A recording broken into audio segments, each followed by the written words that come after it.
Well, it has been a rough couple of years for airlines around the world, from COVID to record delays and cancellations, and also a rise of some pretty memorable and unruly passengers. But I am telling you right now, that back there is not real. So that was just a recent one, but now a new controversy is emerging. Korean Air revealing its plans to weigh its passengers before boarding. That's right. So you would grab your boarding pass and then hop on the scale. Does this sound fun to you? For more on this, Captain Laura Einsettler. She's a commercial pilot with more than 30 years of aviation experience. Captain, thanks so much for joining us. Let me ask you, being forced to step on a scale before getting on a plane sort of sounds like a personal nightmare for me, but help explain why an airline would do this. Does a few extra pounds per passenger really pose a risk? Well, it allows us to have actual accurate and current up-to-date weights for our particular flight.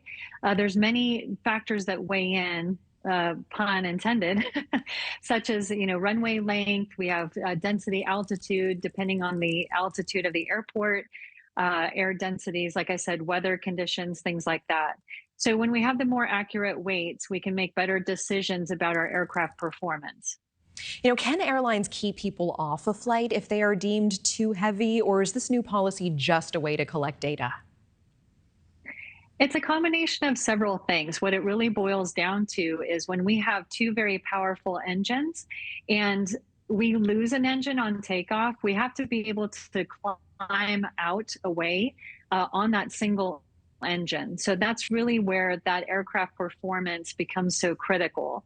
So when we have more accurate data and more accurate information, we can actually sometimes take more passengers and more cargo if we have those exact numbers. Do you see other airlines following suit? Well, we will see.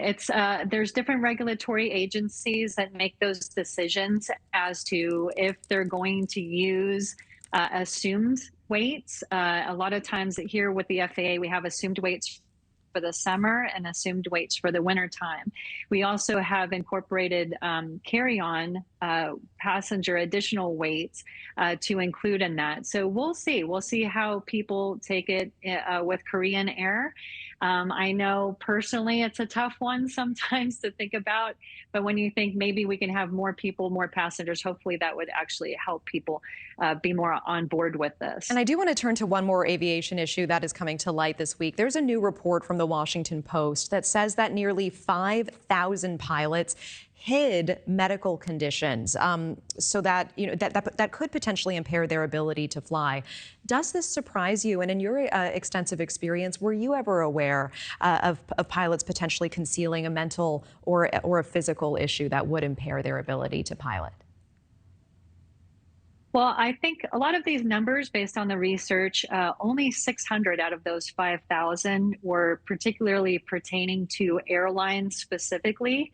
And most of those pilots had been cleared and remained flying by the FAA and their medical staff.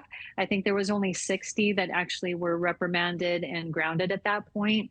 So I'm not concerned about public safety when it comes to that.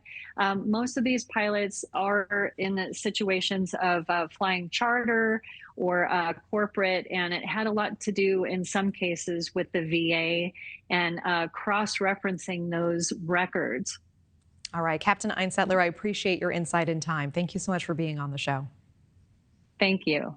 Coming up, a pair of migrant children found abandoned at the border, left with nothing but a note.